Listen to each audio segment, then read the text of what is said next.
Tout ce qu'il faut savoir de l'actualité économique en 120 secondes, montre en main. Le verdict est attendu.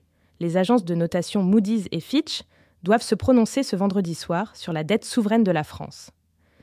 Après une série de mauvaises nouvelles budgétaires, notre pays va-t-il voir sa note abaisser ? L'occasion de se pencher sur le fonctionnement de ces agences de notation et leur influence. Éviter les retards lors des vacances. Une nouvelle organisation du travail des contrôleurs aériens va être testée à l'aéroport d'Orly.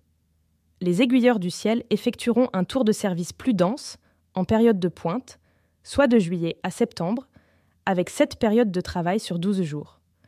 Leur travail sera en revanche allégé d'octobre à mars, quand le trafic aérien est moindre. L'objectif est de mieux coller à la densité du trafic aérien en période de pointe. Partir à la retraite est un vrai changement de vie, plus ou moins bien vécu. La Caisse des dépôts vient de mesurer cet impact sur le moral des retraités. Résultat, le passage à la retraite entraîne une légère baisse de leur bien-être, un ressenti qui n'est souvent que transitoire. Une fois ce changement de vie digéré, le niveau de bien-être retrouve le même degré qu'avant. L'assurance vie retrouve des couleurs.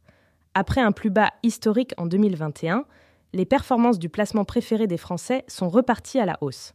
En 2023, le taux d'intérêt moyen servi sur les supports à capital, garanti, a atteint 2,60%.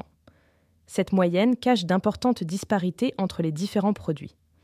Retrouvez le rendement de 1000 contrats d'assurance vie grâce à notre tableau comparatif. Ce podcast a été écrit par les journalistes de Capital et mis en voix par une intelligence artificielle. N'hésitez pas à vous abonner sur votre plateforme habituelle pour écouter chaque épisode dès sa sortie.